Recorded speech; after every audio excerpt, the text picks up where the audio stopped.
Begini deh, ini bangsa terlalu kerdil kalau kita lagi berpikir soal bangsa ini untuk Jokowi dengan Prabowo doang. Kerdil kita, kelewat bodoh kita kalau kita bicara lagi mengenai untuk 2024 itu Jokowi dengan Prabowo gitu. Menurut saya sejarah politik dan sejarah tata negara itu menunjukkan betul bahwa kalau sudah lama dia cenderung jadi tiran. Presiden kalau sudah lama hampir pasti dia tiran. Dan tiran-tiran di dunia ini bekerja dengan dua cara. Pakai hukum melibas lawan-lawan dan pakai senjata melibas lawan-lawan.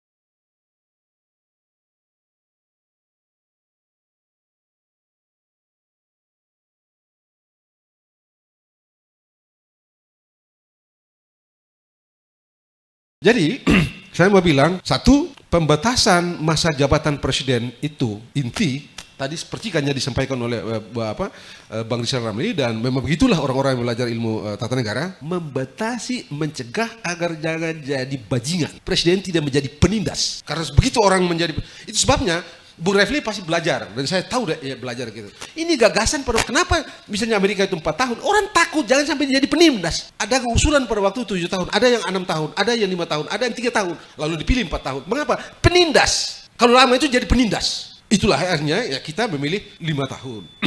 Nah, menurut saya sejarah politik dan sejarah tata negara itu menunjukkan betul bahwa kalau sudah lama dia cenderung jadi tiran. Presiden kalau sudah lama hampir pasti dia tiran.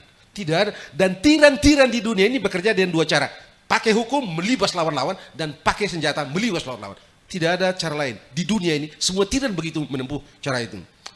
Nah sekarang, dan saya setuju tadi saya dengar dari balik tembok itu, Anda bilang jangan ini ada yang bekerja di balik dunia antah berantah untuk memancing membentuk opini publik, dan ya nanti orang akan bekerja. Pernyataan itu mengingatkan saya pada Walter Lippmann, penasihat Presiden Woodrow Wilson, jurnalis top itu, yang dia bicara mengenai ya kita ini orang-orang kebanyakan ini manusia-manusia yang kebingungan. Ya, karena manusia-manusia kebingungan, maka kita arahkan mereka. Bagaimana kita arahkan? Kendalikan itu pers. Kita buang, bilang saja hitam dan hitam betul. Itu kerjanya si Walter Lippmann yang kelak nanti dipraktekkan secara luar biasa sudah dipraktekkan pada waktu itu, tapi kelak nanti dipraktekkan luar biasa oleh Joseph Goebbels di pemerintahan Hitler dan Menteri Penerangan pada waktu itu gitu ya, propagandis top itu. Jadi terus terang saya gagasan ini saya agak keluar sedikit dari norma tata negara normatif ini ya. Saya mau lihat background politiknya. Mengingatkan pada dua hal. Kalau Bung Refli dan saya percaya, Bung Refli pasti mengerti apa yang dikenal dengan American Citizen League dan American Liberty League. American Citizen League berada di balik munculnya the Fed, the Federal Reserve Act. Siapa pekerjaannya? Profesor politik, sebagian hukum, ada Sprague dan macam-macam. Siapa yang mendesain ini? Ini orang berduit semua. Morgan, Barus, Jacob Schiff dan segala macam yang kerjanya di Jekyll Island. Rancang di Jekyll Island semua. Dari Jekyll Island itu baru keluar American Citizen League, baru kampanye persis seperti sekarang ini. Wong, kita mesti punya the Fed, mesti punya the Fed. Yang bicara profesor. Jadilah the Fed. Begini yang mau saya lihat dengan kondisi real sekarang ini, dengan apa yang terjadi sekarang ini, memiliki kemiripan atau keserupaan dalam bentuk dan sifat dengan hal-hal yang terjadi. Alhasil ini sebenarnya pengulangan, cuman ya itu yang tadi saya bilang itu terjadi di dunia lain dan sekarang terjadi di Indonesia. Itu doang, tidak kurang dan tidak lebih kok. Itu satu. Yang kedua begini, saya 2 malam lalu kalau tidak salah ditanya oleh Rakyat Merdeka, saya bilang, apa? Anda mau bicara apa? Soal Jokpro. Apaan tuh Jokpro? Ini Pak Margarito ada gagasan untuk menduetkan kembali Pak Jokowi dengan Pak Prabowo gitu.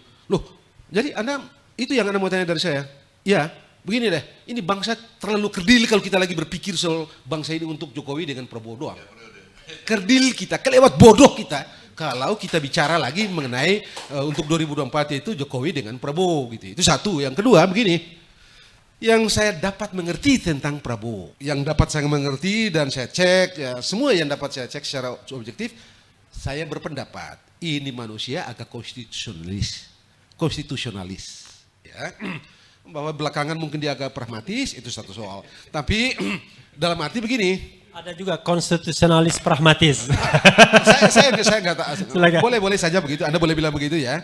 Tetapi saya bilang, masa sih seorang konstitusionalis begitu datang demi kekuasaan yang sepotong itu lalu diinjak konstitusi. Bolak-balik dia bicara mengenai rakyat, bicara demokrasi, bicara konstitusi dan segala macam dan datang injak konstitusi. Itu konyol betul. Jadi saya kira sudahlah. Kita tidak boleh terlalu cukup bodoh, kita tidak boleh terlalu cukup kerdil untuk mengiyakan jabatan Jakpro itu. Kita harus hentikan betul soal itu. Jakpro itu gitu. Bagi saya tidak boleh deh. Bangsa ini tidak bisa didefinisikan oleh dua manusia itu. Begitu. Jadi khusus mengenai 2 periode itu betul-betul 3 periode itu betul-betul mengerikan ya. Bagi saya hormat gagasan itu, tapi bagi saya itu sesuatu yang nggak memiliki pijakan yang cukup masuk akal gitu. Saya ingin dan kalau ada oligarki yang bekerja meyakin bahwa hanya dengan cara itu mereka bisa berkibar terus-menerus. Ini oligarki bodoh juga. Untuk mereka bisa eksis, presidennya mesti 3 periode, orang yang sama 3 periode begitu. Ini oligarki tolol. Karena sampai pada batas tertentu oligarki bisa bekerja pada figur apapun dalam keadaan apapun.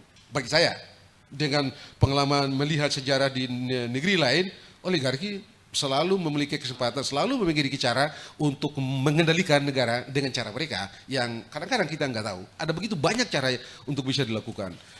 Tapi di atas itu semua saya ingin sudahi dengan mengatakan, saya minta dengan hormat pada Pak Ketua untuk serius betul, memastikan lagi minimum dobrak lagi presidential threshold. Saya pernah bilang sama Pak Ketua pada sebuah kesempatan, jangan datangkan ahli cuma 2-3 orang. Datangkanlah sebanyak-banyak lalu kita olok-olok di Mahkamah Konstitusi. Jangan cuma 1, 2, 3 orang. Datangkan 20 orang, 30 orang. Sampai mereka nggak kehilangan akal.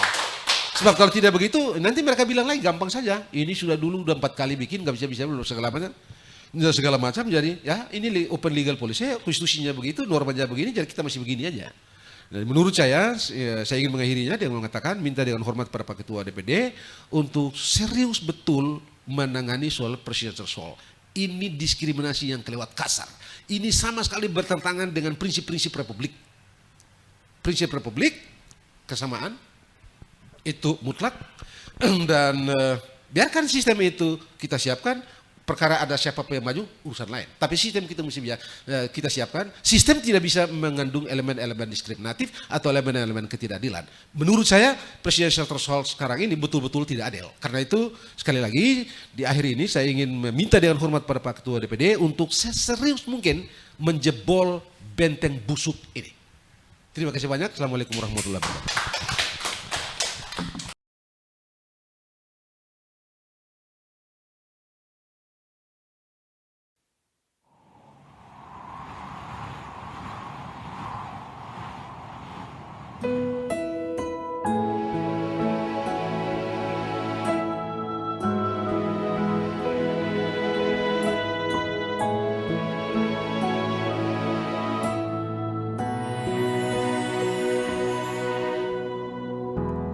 Ketika matahari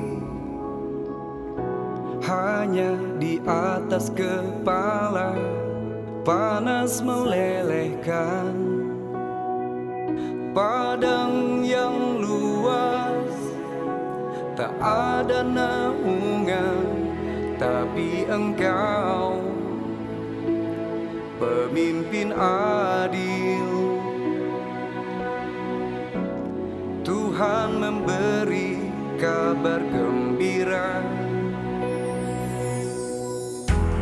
Setiap manusia adalah khalifah di muka bumi ini, tapi Engkau khalifah dari khalifah. Kau dinaungi, Kau diselamatkan, oh. Dari hari